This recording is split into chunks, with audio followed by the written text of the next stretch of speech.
Quand l'urgence devient la norme, la performance s'effondre.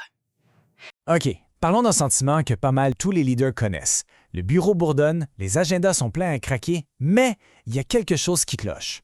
On a l'impression que l'équipe est en mode survie, pas en mode croissance. C'est quoi la différence? On regarde ça ensemble. C'est le grand paradoxe, hein? On est constamment dans l'urgence, on est bombardé d'interruptions, et pourtant, quand on regarde le progrès réel, le vrai de vrai, on a l'impression de faire du surplace. C'est exactement comme courir sur un tapis roulant, on sue, on dépense une énergie folle, mais on n'avance pas d'un pouce. Et ce sentiment-là, ce n'est pas juste une impression, ça a un coût mondial qui donne le vertige. Selon une étude de Gallup, le faible engagement des employés coûte à l'économie mondiale, tenez-vous bien, 8,9 billions de dollars. C'est quasiment 9 du PIB mondial.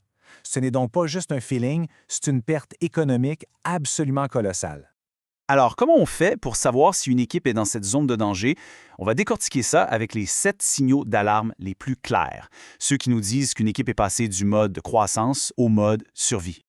Le premier signal, celui-là, c'est un classique. Quand tout est une priorité, en réalité, plus rien ne l'est. On entend des phrases comme « on ne peut pas repousser ça » ou « on gère au fur et à mesure ». Le symptôme le plus évident? Il y a une douzaine de projets actifs, mais si on demande c'est quoi le top 3, silence radio. Le coût caché de ça y est énorme. L'énergie de tout le monde est éparpillée, les décisions traînent et l'équipe est à fleur de peau. Signal numéro 2, et celui-là va sûrement parler à bien du monde. Les réunions se multiplient pour combler un vide. Elles deviennent des points d'information ou des mises à jour, mais pas des lieux de décision. La firme Asana appelle ça le travail sur le travail. Toute la coordination autour du vrai travail finit par gruger la journée, et ça mène à quoi? À l'épuisement, puis à ce fameux sentiment de faire du surplace. Ensuite, un signal qui fait mal. La qualité commence à baisser. Et attention, ce n'est pas parce que les gens sont moins compétents ou moins rigoureux, non, c'est un symptôme direct de la surcharge. L'équipe se dépêche juste pour livrer, pour ne pas bloquer la machine, puis après passe son temps à éteindre les feux que ça a créés. Ça génère un cocktail toxique de honte, de cynisme et de perte de confiance. Quand la pression monte à ce point-là, il se passe quelque chose d'humain. La communication se brise. Soit les gens se taisent, et le silence n'est pas la paix, c'est de l'autoprotection, soit ils explosent. Et une explosion, ce n'est pas de l'agressivité gratuite, c'est souvent un cri d'épuisement. Il faut comprendre que les gens ne sont pas malveillants, ils essaient juste de survivre. Et il y a un mot clinique pour décrire où tout ça mène. L'Organisation mondiale de la santé définit le burn-out ou l'épuisement professionnel comme un syndrome qui vient d'un stress chronique mal géré au travail. Les mots-clés ici, c'est épuisement, cynisme et efficacité réduite. Ce n'est pas juste une mauvaise semaine, là. C'est un phénomène professionnel bien réel et documenté. Le signal suivant, c'est une conséquence directe de tout ça. Les responsabilités deviennent floues. La fameuse phrase « Ah, je pensais que c'était toi qui t'en occupais » commence à se faire entendre de plus en plus souvent. Et encore une fois, ce n'est pas de la mauvaise volonté. C'est juste qu'en mode survie, prendre une responsabilité claire, c'est comme se rajouter un autre sac de roches sur le dos. Alors on l'évite. Résultat, du travail en double et des conflits. Quand le système est complètement saturé, les relations humaines sont vues comme un luxe qu'on n'a plus le temps de s'offrir. Les rencontres individuelles, les fameux one-on-ones, sont les premières à être annulées.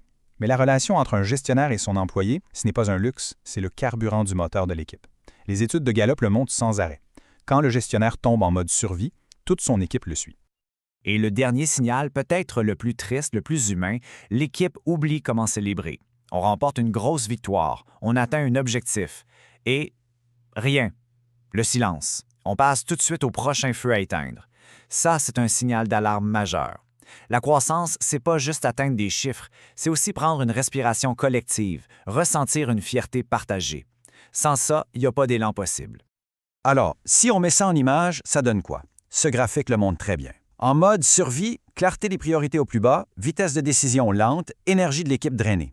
En mode croissance, c'est exactement le contraire. Clarté, vitesse, énergie. Le contraste est frappant, n'est-ce pas? La grande question, c'est comment on fait pour passer d'un bord à l'autre? Et ça nous amène au cœur de la solution. La solution, ce n'est pas de motiver les gens ou de leur dire de travailler plus fort, non. Il s'agit d'un virage fondamental, un virage vers la clarté.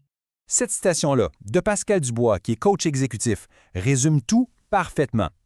Une équipe ne résiste jamais au travail. Jamais. Elle résiste à l'ambiguïté. Le vrai problème, ce n'est pas la charge de travail. C'est le manque de clarté sur le chemin à prendre. Et Donald Fleming, le président de M360 Leader, va encore plus loin. La clarté, ce n'est pas juste une question d'efficacité ou de productivité. C'est bien plus profond que ça. C'est de restaurer un besoin humain fondamental. C'est de rendre l'air respirable à nouveau. De redonner aux gens l'oxygène dont ils ont besoin pour penser, pour créer et pour réussir.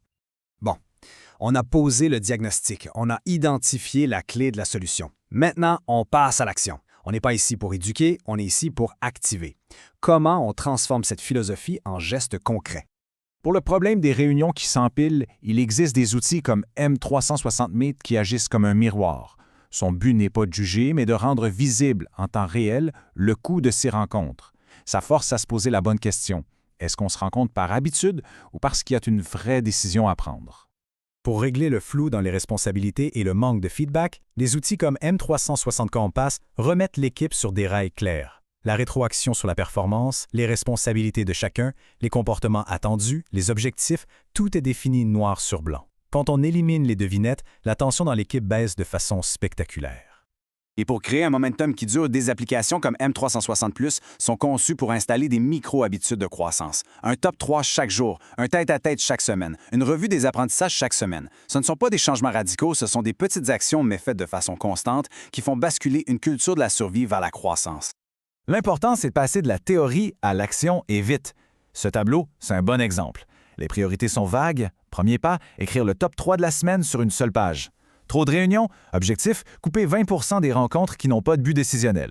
Pas de célébration? Action, souligner une victoire concrète aujourd'hui même. Ce sont des actions simples à faire dans les prochaines 48 heures.